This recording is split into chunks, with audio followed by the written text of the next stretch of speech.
Good morning, everybody. It is Wednesday, January 10th, and we have a special guest today. I'm going to be bringing Virginia Kreiger on, and she is the founder of Lost Voices of Fentanyl. And welcome, Virginia. Hi, Marianne. Thanks for having me. Appreciate you so much.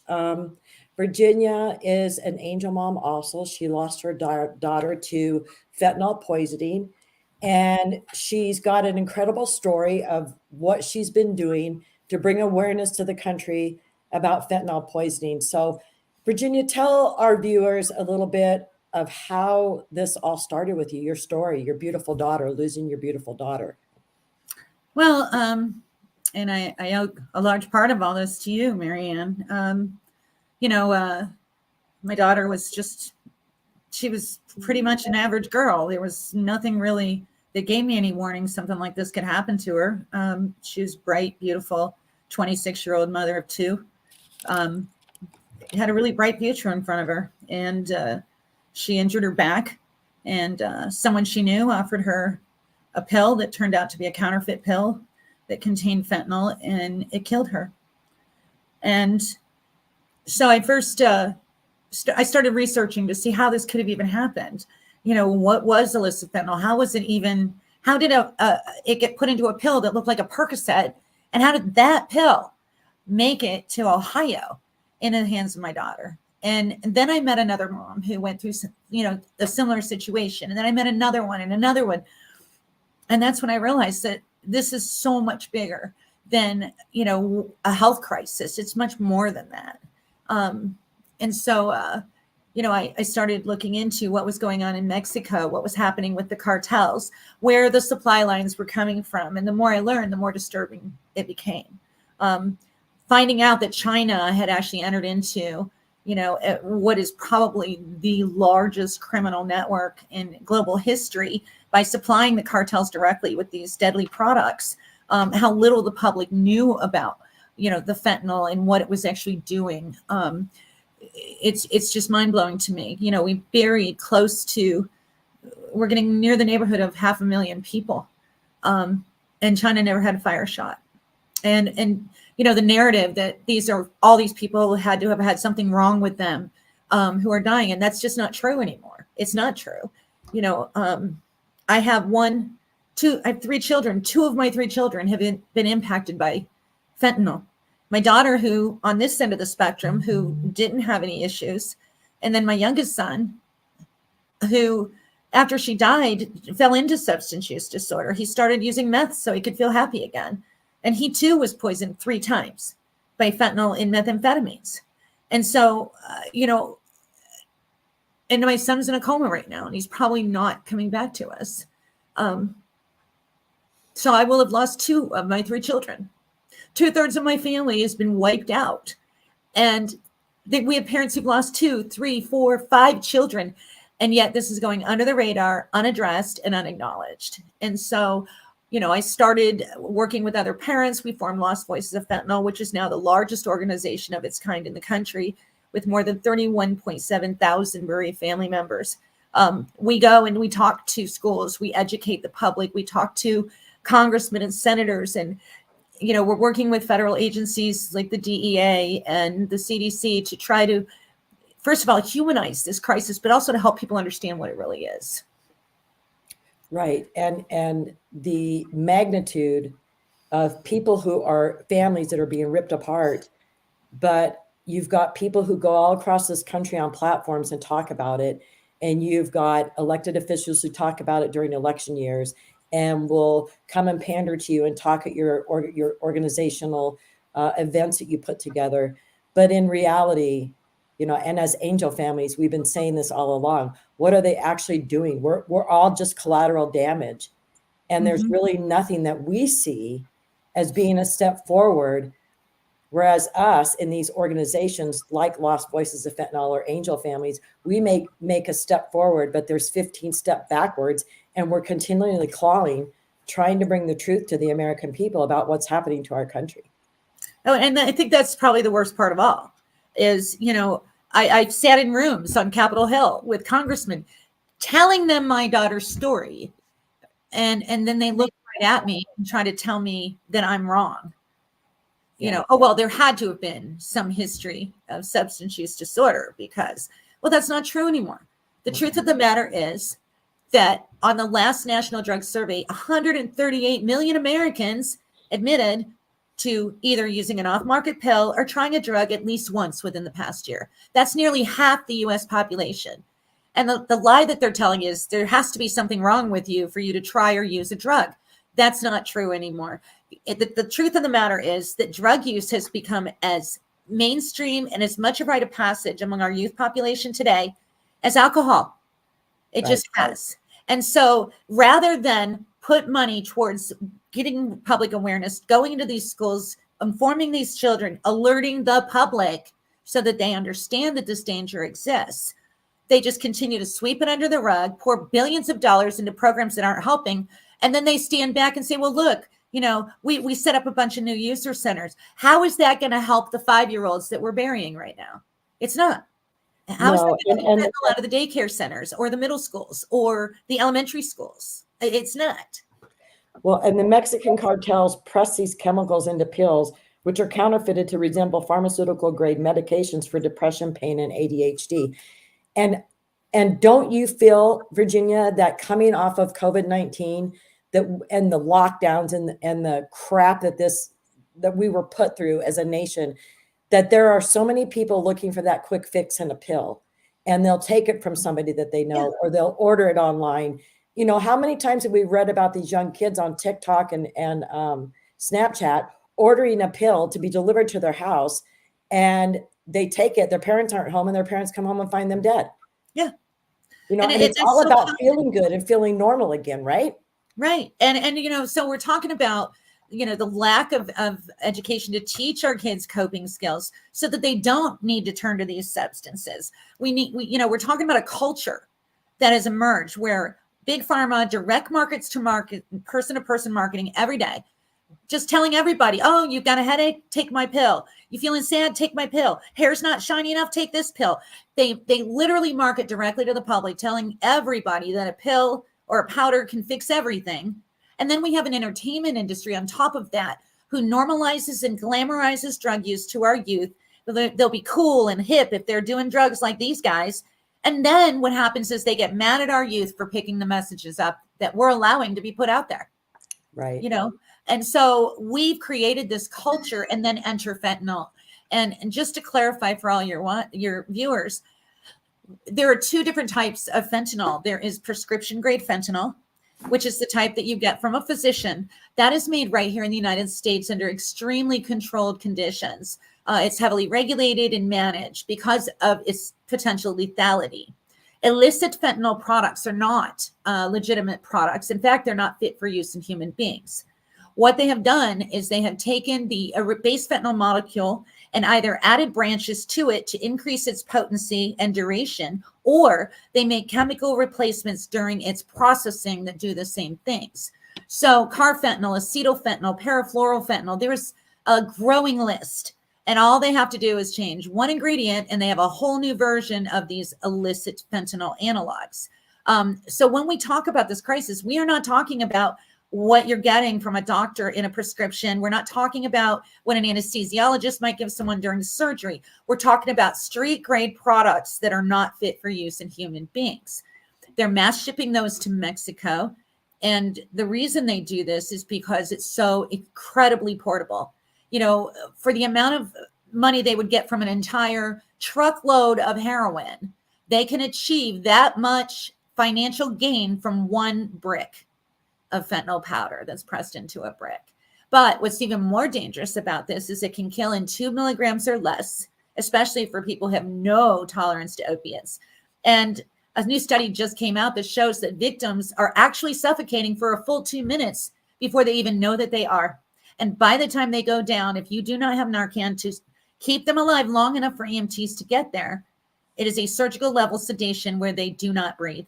And without respiratory support, they will die. Right. And now we have new forms of it that are coming out that are containing what they call nitazines that are even more lethal because they're Narcan resistant.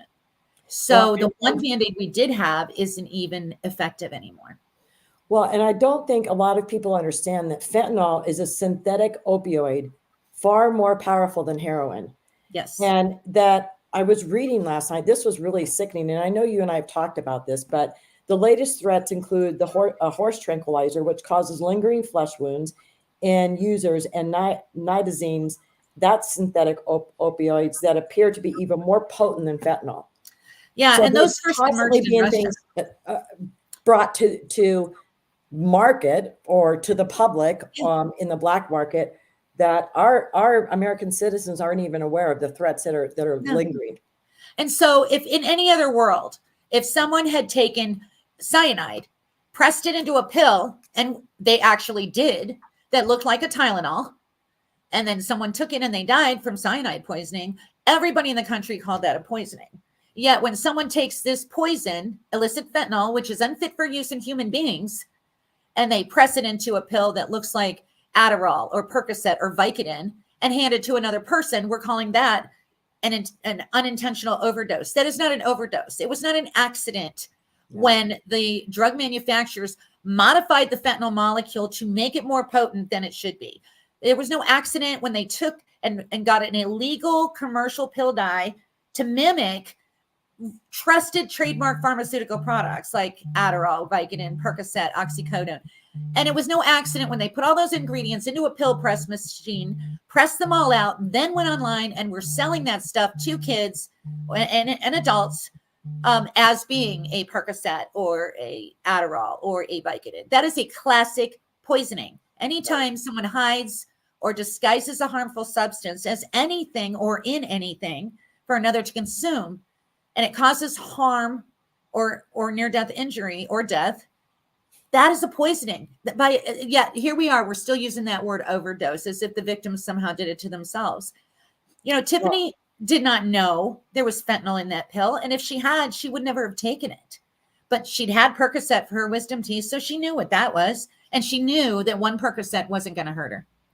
Right. And here we are. So now, even an act of charity that we may have for our friends, you can't trust where they got the pill from anymore. So no, and words matter. Words matter, and it's purposely done the way that it is to talk so that the victims of these fentanyl poisonings can just be poo-pooed as drug addicts, and they weren't contributing members of society anyway. And boo-hoo, oh well, it's their fault. I mean, I was listening to the Mayorkas impeachment inquiries just a little bit ago, and that's exactly what they were saying.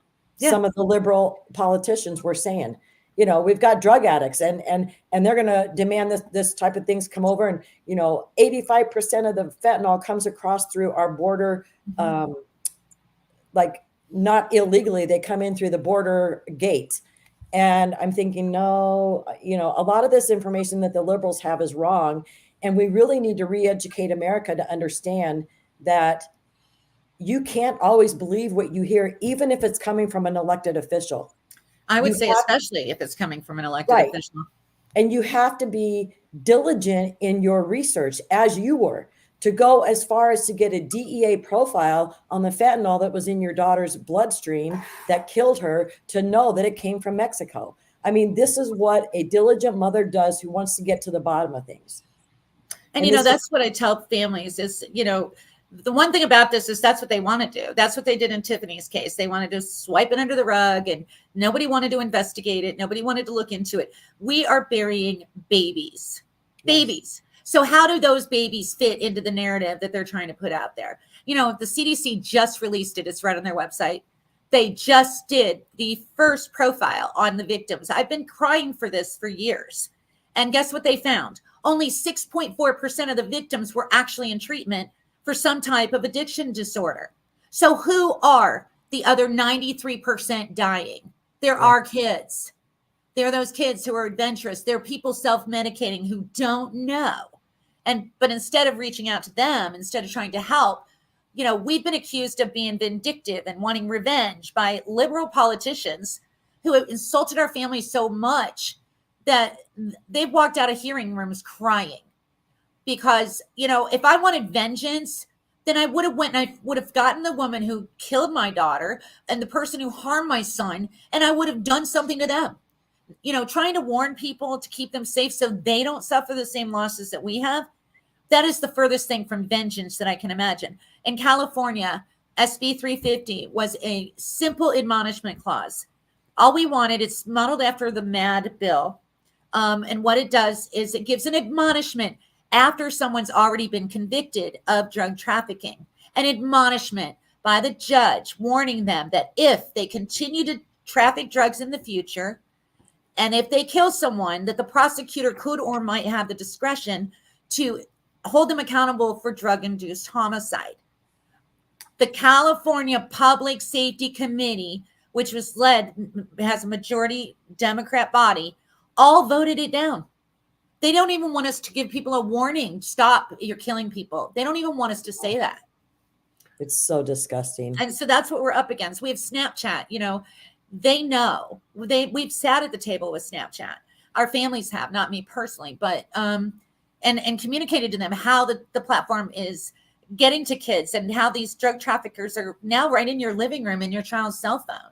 They are quite aware of all the deaths that are directly related to Snapchat advertising. But what they told our families was they don't want to spend the money to improve the drug trafficking detection on their platform, which to me is a real slap in the face. You can find the word MAGA or COVID, anywhere that is published on the internet, but you're unable to locate key drug trafficking words to keep kids safe that are using your platform. So and then ironically, what Snapchat does is the message vanished without any footprint whatsoever within a matter of hours. So once someone's dead, the parents may have some information that they're able to harvest off their children's phones, but there's nothing there for the police to track. It's the perfect criminal model. Right. And when I was kind of doing a little research, trying to figure out, like, the new totals have come out for 2023 fentanyl deaths, more than 112,000. So obviously we're going up and up and up every year. But I was watching some videos of some people, and the money that local, county, state, and even federal money is going to harm reduction programs. And I cannot believe how many active users are running these harm reduction programs. Well, and that's really admitting it, Virginia. When you have enablers running the show and you don't have any objective voices, that's what happens. And I'm not saying there aren't any. There are some good elements to the harm reduction efforts that are useful. However, there's a fine line, very fine line between healing and enabling. And I'm sorry, but anybody telling me, I will never accept that putting up, a so-called, and I use the term loosely, clinic, where you say to people, come on in and inject poison in your bodies and we'll watch you so you don't die. That isn't healthcare. I'm sorry. And, the life expectancy for an illicit fentanyl user, someone who's actively seeking fentanyl, is 12 months or less, because it's only going to take that one time. It doesn't matter if it's their first time or their 800th time. It's only going to take that one time. They get one tiny little grain too much and they're gone. And, it doesn't matter how tolerant or you are. It is a loaded gun. They're playing Russian roulette and they know it. They just don't care. They really, what we decided was that the best way to approach this that can help everyone is to make sure the public is well educated about this, to address the main supply sources in China and Mexico, to, push our legislators to, implement drug prevention and education in our school system so our children are aware of these dangers, and the parents as well. But I sat in a meeting with the U.S. Department of Education at the last DEA Family Summit and listened to them give us 501 reasons why they couldn't have fentanyl prevention and education in the schools. Why? And not one of them was a valid reason, by the way. They can have gender fluidity type of conversations and sex, changes, those kinds of conversations with our children, but not a life-threatening issue, and warn our children. Okay. Right. And so now we have this current administration, who, by the way, has been so weak and ineffective that China's laughing at us. They are. They have waged the most efficient drug war in history, And so far, they've gotten away with it completely scot-free. And ironically enough, the president of Mexico, he's trying to make demands to us now. He removed all protections from our federal agents investing the cartels in Mexico 2 years ago. Yeah. 2 years ago. And now he's trying to make demands. He's sending investigators to abandoned drug labs and then trying to act like, oh, we look at this, we busted this drug lab that hasn't been in operation for a year and a half. So he's fully complicit in all of this. And, the American public just needs to start really paying attention to what's going on. And, if you look at what this administration has done for solutions, again, they're only looking at 6% of the victims. They are not acknowledging nor addressing the other 93.4% of the victims, right, who are just average people who don't need rehabs. They don't need addiction treatment services. They don't need needle exchanges. They don't need those things. Yeah, it's frustrating. Well, and all the talking, that you've done, because you and I met in Cincinnati at a We Build the Wall symposium. And ever since then, I've watched you just take giant steps. And I think you needed a little encouragement. But I knew that there was something in you that was going to be incredible in this fight, not only from an Angel Families, platform, because you obviously are an angel mom, but from this fentanyl poisoning. And it's just sad because in King County in Washington State, they had over 1,050 fentanyl deaths in 2023, and that is over a 47% increase since 2022. And drug experts say that the magnitude of this eclipses every previous drug epidemic from the 1980s to the prescription opioid crisis in the 2000s. This is bigger than any drug epidemic that we've had in this country. And yet, where are our elected officials demanding, this should be a bipartisan issue in Congress.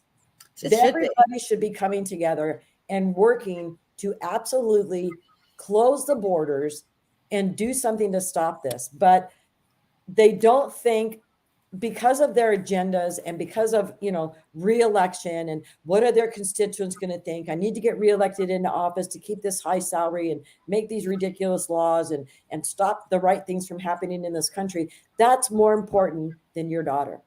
That's more important than my son. Yeah. That's more important. And that's the rub. I've been yelling from day one, for COVID every day. Every day there were tickers on our screens that said this many cases, this many people died. Within 2 weeks, there were public safety warnings everywhere. Wear a mask, social distance, wash your hands. I mean, that was there. We are 10 years deep into this crisis. Nearly 500,000 people are dead. And you know what? They're not even counting how many near-death injuries there are every day. The only thing you're hearing about are how many are dead. Right. I'm telling you, if they were to start literally tracking the near-death injuries, it would dwarf by far every death counter that we have.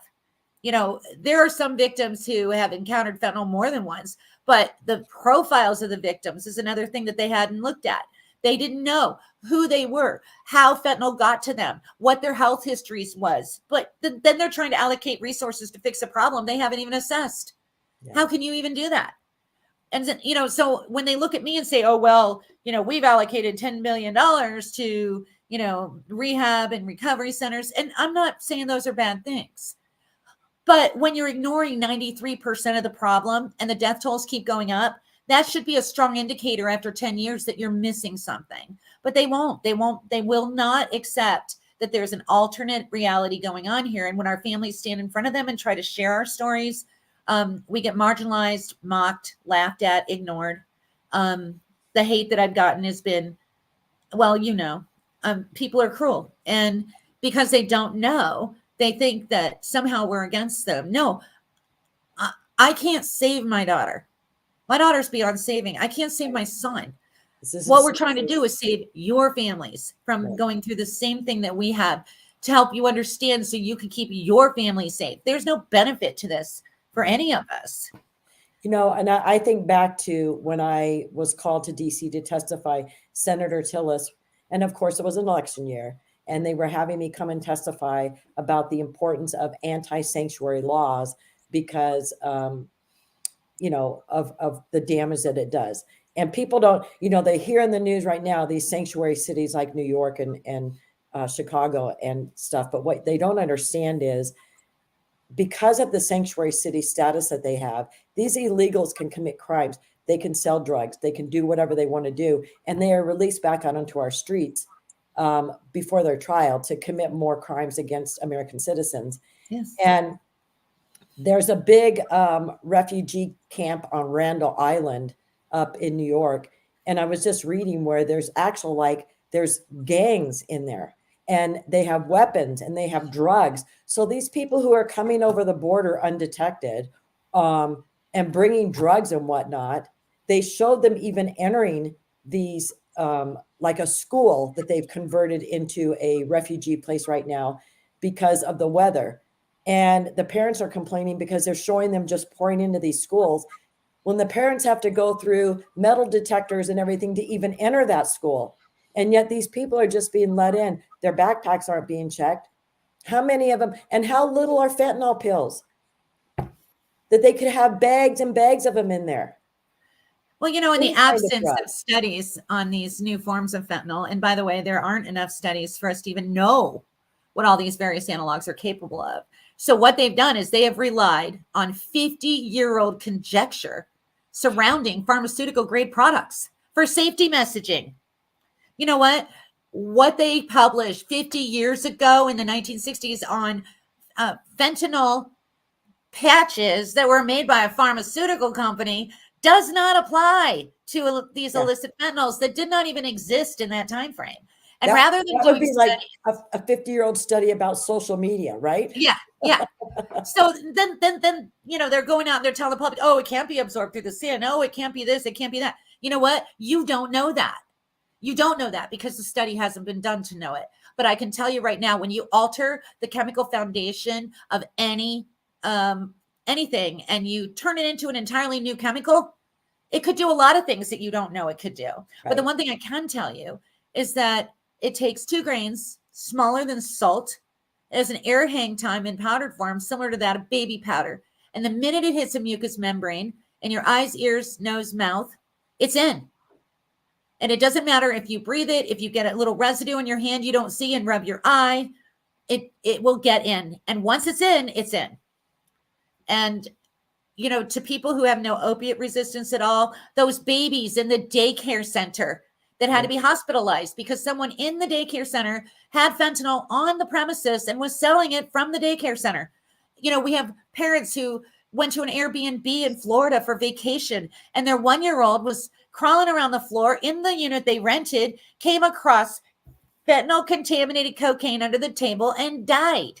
I remember. So it's not unreasonable to be concerned about, who's been in there before you, who could they have left some residue behind that you're unaware of. Because it's so deadly, this should be taken so seriously. But people just act like, well, it can't happen to me. Yeah. Well, I've got close to 500,000 people who can tell you it did happen to us. Yeah. We have a mom who was forced by the court to let her son have visitation with the father, despite a girlfriend who was using drugs. The child went over there on a visitation, got in her purse, found one of those pills that looked like candy and ate it and died. He was 3 years old. And what did she do wrong? As a mother, she obeyed what the courts told her to do, that failed to protect her son, failed to protect her, and ultimately he died. And who's going to be accountable for that? Well, obviously the person who had the pills, but who's going to be accountable beyond that? Because there should be someone who's accountable. Right. When fentanyl became the #1 cause of death for ages 18 to 49 in this country, when the actual life expectancy in the United States started dropping, that was a clear sign we're missing the boat. But these guys are just doubling down on stupid, and they just don't want to listen to our families. And it's frustrating because it shows that we don't try. Yeah. And the age group that this is hitting, is really troublesome because you've got a generation of people right now who are all, this trans movement and, the families, not having families. And then you've got, this age group that is affected by the fentanyl poisonings. And what is going to happen to this country? Everybody just acts like everybody is a one issue. They're only able to process one issue at a time when there's many, many issues facing our country. But when something like fentanyl poisoning represents so many deaths, I mean, they're talking at this point that more people have died of fentanyl poisoning in our country in the last decade than the Iraq, Afghanistan, and Vietnam War combined. Yeah. Well, I'll do one better. Last year, we buried more to fentanyl poisoning last year than we did during the entire 20-year long Vietnam War. Yeah. And that's not conjecture. Right. And that doesn't count all the near-death injuries. The other thing they never started tracking, what happens when people stop breathing? They get brain injuries. It's called hypoxia, when you don't get enough oxygen to the brain. We have so many people who are in nursing homes, in comas, who aren't even counted as being part of this crisis because they're still breathing, even though it's on a ventilator. Oh my gosh. So that is how poorly managed, when they get someone into the emergency room who's had one of these near-death injuries, there's no follow-up neurotesting. Nobody's following to see if they suffered any type of brain damage to even know. I mean, there are no protocols. They haven't updated risk assessments. And yet then they look at us and try to tell me in all seriousness that, they're working on the problem. No, you aren't even trying to work on the problem. What you're doing is you're taking what you knew from an old crisis that doesn't exist anymore, and you try to just cut and paste it to fit this one. But this isn't what we've dealt with before, and we have to address it differently. Right. And you made a very important point a little bit ago. In today's world, like you said, if you're on social media and you say the wrong thing, they will find you. Yeah. If you haven't paid your tax bill, the IRS is going to find you. Back in the day when the mad cow disease, they could find the actual farm and the pen that the baby from a mad cow was born. It's unbelievable, but they can't keep statistics like this from hospitals that are all computerized, from nursing homes that are all computerized, from emergency rooms, emergency facilities, from police departments. I mean, how is it possible that these types of statistics that are needed can't be put together? How is it that when a person dies and the vital records, a vital statistics office in your state is notified that this person has died, Social Security is notified immediately, but they can't just add an extra step and send it to the Secretary of State for voter rolls? I mean, it's just insane when you think about the computerized world we live in, and yet the statistics that you've begged and asked for or know that are true will never be published or put together. The CDC just this year, started doing a tracking system for injuries, although I'm sure the data won't be very good. At least it's a start. But, it took us all this time of screaming and begging and begging and begging them to please get us the right data so that we can address the problem, Right. Assess the problem. So when you look at the Southwest border as a whole, I mean, we're looking at, there are several facets involved, obviously, but what's most importantly is the criminal players who are hurting everyone, which are the criminals. We're talking about the cartels, the human atrocities that they are responsible for, both in Mexico and abroad. It's a failed narco state. We all know it. And instead of addressing our neighbors and going down there and making it so they can be safe where they live, instead, their best plan was, let's try to import a bunch of new voters. And, who cares how much danger we put them in on the way? Let's go ahead and let them put their hands in the most brutal cartels in the world, and let them be drugged through deserts and locked in cars and raped and forced to fight to the death and murdered as, symbols of threats and fear to the people who are around them not to mess with the cartel.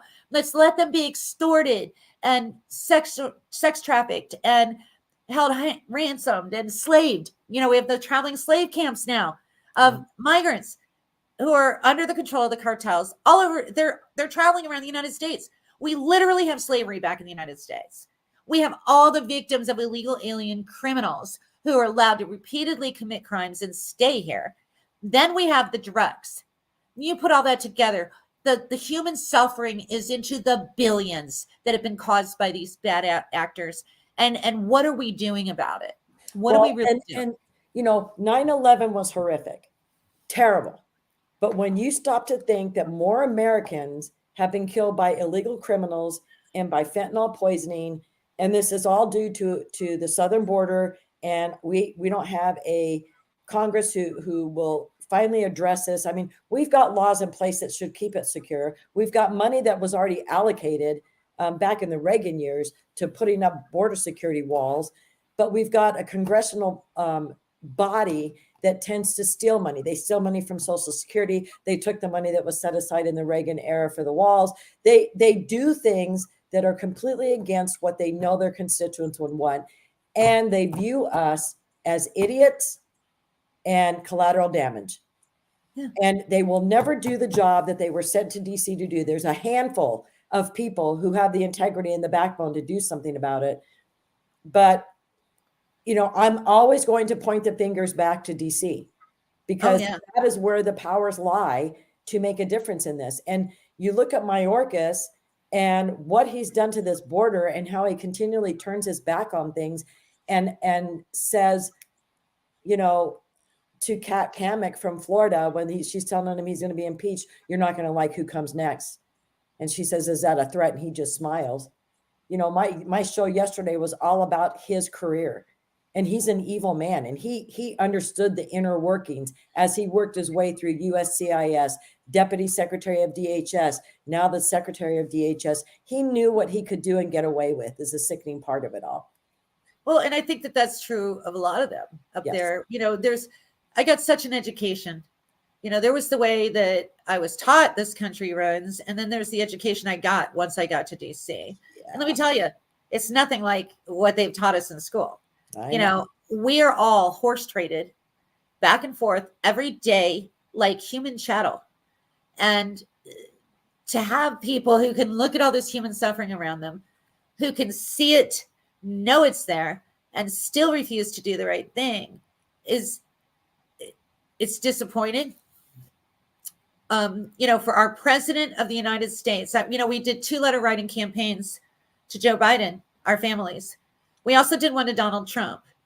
And we sent letters with our children's stories to both presidents in the true hopes that they would be able to help us, do something about this crisis. We did get letters back from Donald Trump. They were, they mentioned our children's names. They offered condolences, and they were on the topic of the illicit fentanyl crisis. So we did not 1, but 2 letter writing campaigns to Joe Biden's administration.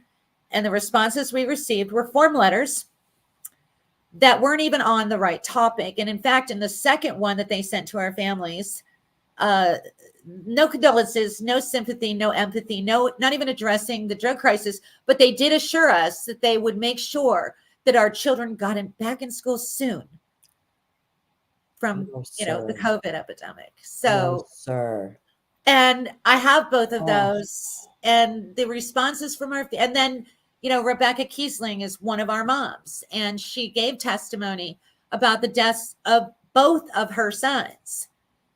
And just hear our president laugh about it and point the finger at the previous administration, it really tells you who they are.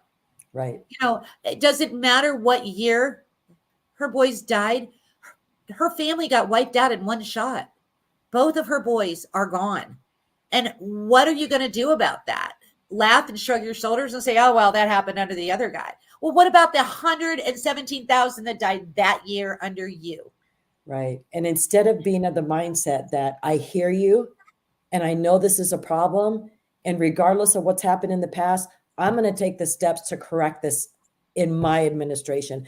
That's the way that any politician should be. And they should actually follow up on what they're doing, what they're saying. It shouldn't just be lip service to us, because this is why the American people have lost faith in most of our elected officials, is because it's all just lip service.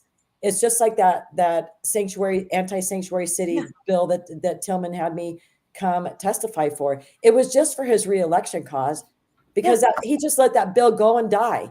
And that's the point that I realized, Virginia, that it is useless for us as angel families, or you as Lost Voices of Fentanyl, to go and testify before these people, because they're using us as their, slideshow presentation.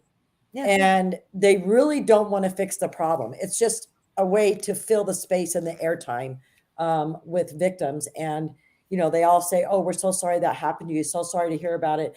And then, they look at their aides and say, where are you going to order lunch from? I mean, that's how important we are to them, honestly. We sat in a hearing room not long ago on Capitol Hill, and one of our moms had brought letters. Patricia Drews from North Carolina.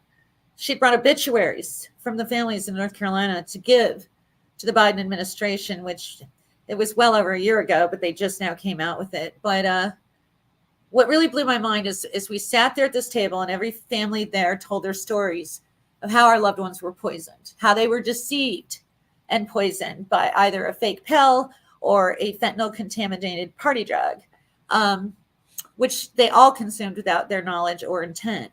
And we had one of the Democrat representatives look us right in the face and tell us, well, you just don't understand. You just don't understand what this crisis is really about. Really, because we've lived it. So explain to me how you know better than those who have lived it. Yeah. The crisis is about death. That's the mindset we get. When they say the word overdose, that's an insult.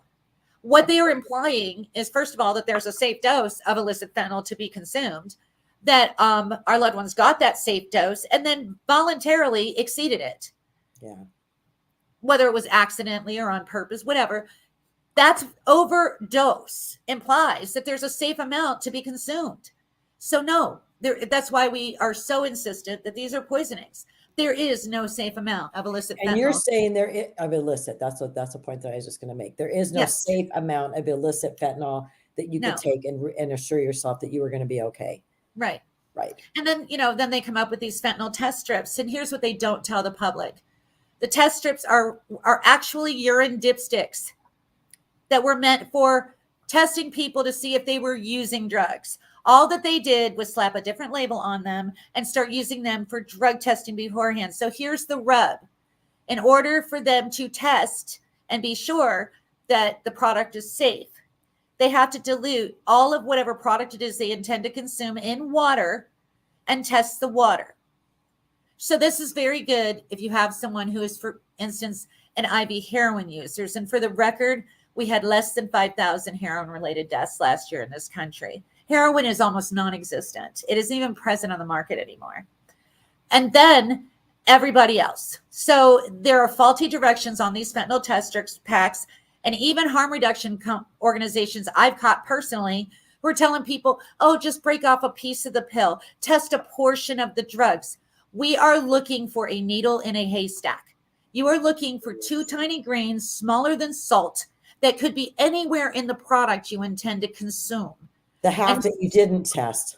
And so it could be anywhere in the pill. It could be anywhere in the cocaine. And the micropresence is so minute that it's critical that you test all of the drug. And let's say, how practical is that? How many people who want to do a line of cocaine on Friday night are going to dilute all their cocaine in water? They aren't. Yeah. But they have presented this as a Band-Aid solution for everyone when they know that it's not. And then to give them faulty directions for use, putting the public at risk, that is the fault of these companies who are manufacturing them. They aren't regulated. There's no oversight. We've reached out to the Consumer Product Safety Commission on this issue, and so far, nothing. And why would you do that? Why would you knowingly endanger people? If they don't use them correctly, that becomes the fault of the person using it. But if you're giving them faulty directions, now it's your fault. So let me ask you something. In these shoot up places that they have, these legal places to go and shoot up, how many fentanyl poisonings have happened in those type of situations? Do you guys have statistics? They don't publish data on that kind of stuff. Because of the responsibility they would hold, right? Well, not just that. I mean, I've heard stories, and I can't verify these stories, where they've had incidents happen where the people were just shuffled right out the door. because they don't want to be associated with that. Now, I don't know if that's true or not, but what I do know is that, their excuse for these centers is, well, we give them literature. I'm sorry. We've all agreed that substance use disorder is a mental disorder. It is a chemically proven change in the order of operations of the brain, where people are compelled, like many other compelling diseases, they are compelled beyond reason to use drugs until they die. We have people who eat wood until they die. We have people who eat metal. So this is a real, demonstrable, organic disorder in the operation of the brain. So they'll tell you this, but on the same token, tell you that the people who have it are fully mentally capable to make their own healthcare decisions. You cannot have it both ways. No. So what we are advocating for is, rather than just letting them walk away, giving them a ticket so the city makes money when you catch people with possession, is that we need to start implementing mandatory rehab, at least a detox period, so that we can get them sober enough, long enough to see what's happening to their lives and hopefully get them help. But if you just bring them in the door and hand them a piece of paper and think that you're helping them, and then you're just enabling them to continue to use these drugs until they die, you're not helping. Right. What you're doing is harming, and that there's a big difference. Well, and getting to the bottom of any problem is where, once you peel away all the layers of the onion and get to the core of the problem, is where you're going to have success in solving that problem. Well, yeah. Or understanding a person, their addiction, level. Where are they? And is there, like you said, is there any other underlying health issue that Right. is causing this? Like in my son's case, Right. He had moya disease, which is an exceedingly rare brain condition that was masked by his substance use disorder. So for years, he was seen by this person in recovery and that person in recovery, and they all see him for 10 minutes, slap a label on him, give him prescriptions that never worked. And we didn't even know he had this disease until he dropped and had several strokes last April in Florida. And what causes a 30-year-old to drop on the street out of nowhere and have multiple strokes? So the doctors investigated further. They found that he had had this for at least 5 to 8 years. During that 5 to 8 years, he was under the care of multiple behavioral and mental health professionals, none of whom ever did a basic physical workup to see if there's anything else going on in his brain. That's a shortfall that is unacceptable.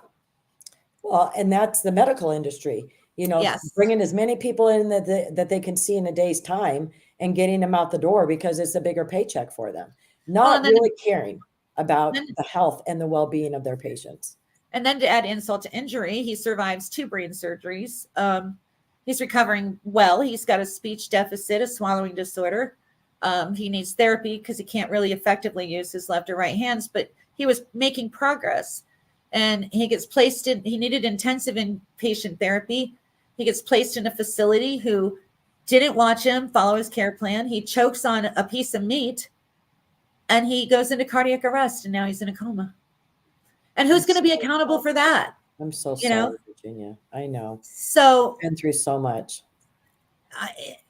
It's really sad that our own agencies are who are killing our kids. I know. And the medical help, and even the World Health Organization or the CDC, you just can't even trust anything that anybody's telling you anymore.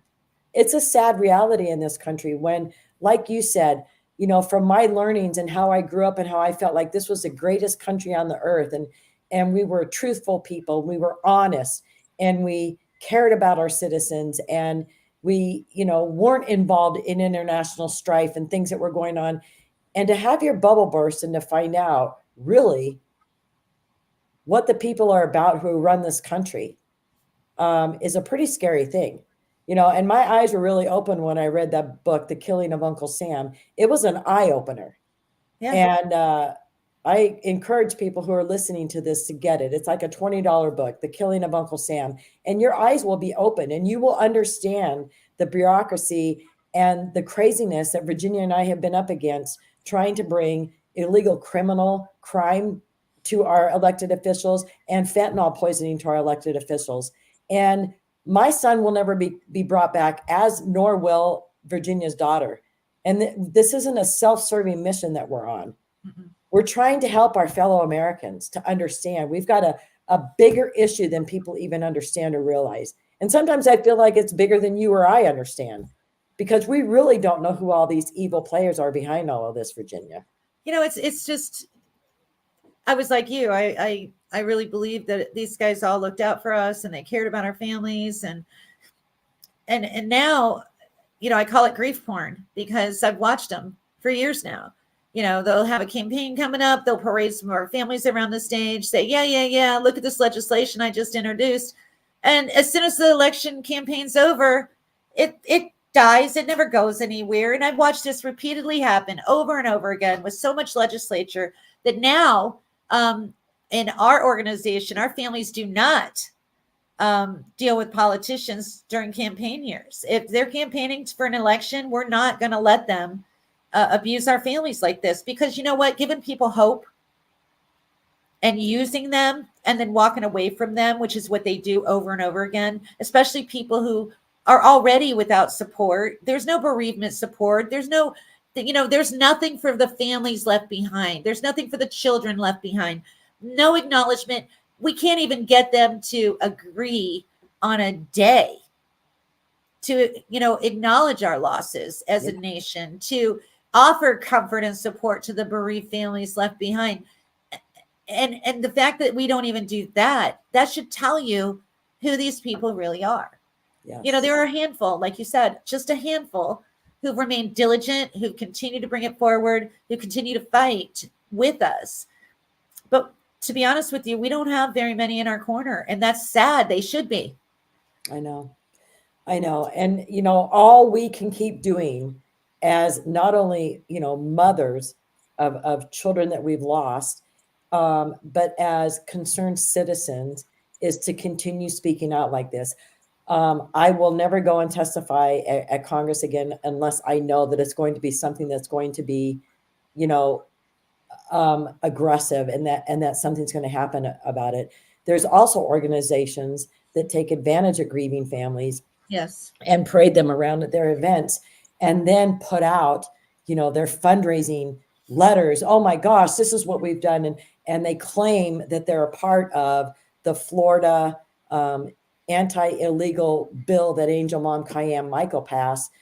You know, she's been able to accomplish what nobody in this country has been able to do. As a freshman representative in Florida, you know, some organizations try and claim like they were a part of all that, when she never even had a conversation with them. This was hard work with her guts and determination there to make a difference. So, you know, another warning as we part, because we're running out of time, but make sure you know who you're donating to, because a lot of these organizations, you know, that claim that they're out there to help these people are not. Lost Voices of Fentanyl need your donations. These people travel.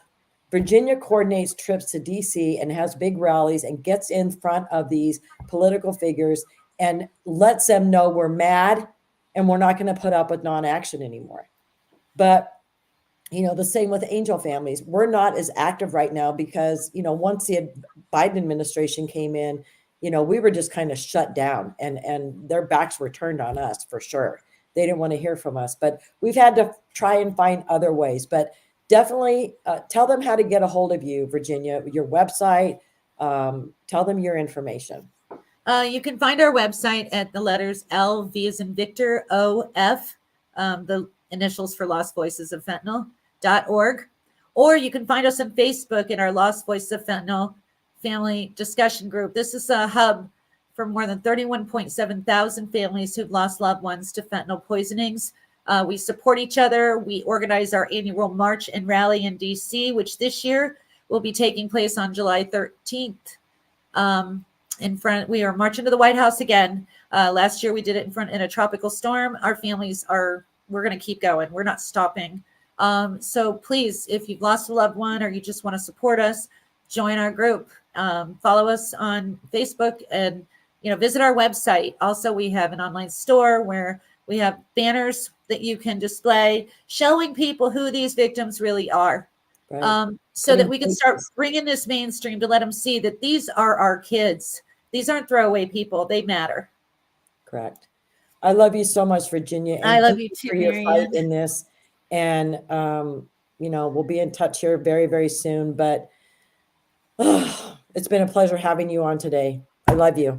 I just want to say one last thing to everybody who doesn't know. It was Mary Ann Mendoza who found me as an angel mom, not knowing what to do, who encouraged me to build something. And she has a lot to do with why we have what we have today. So I just want to thank you for that, Mary Ann. You're amazing. I saw it in you. You have it in your heart, and you're the best. I love you. I love you too. Thanks, guys. Bye. Bye. All right, guys. I love Virginia. I've gone a little bit over here, but I do want to just say tomorrow I'm going to have a young conservative woman on my show to talk about how the younger generation views what's going on politically in our country. So I hope you join us. And next week we've got a big lineup. Kathleen Wynne, who's running for Congress in Arizona. We've got Sheriff Mark Lamb. The 23rd, we've got Andy Biggs. The 30th, we've got Tom Homan. So we've got some big names coming on the podcast, and I hope you tune in. Thank you.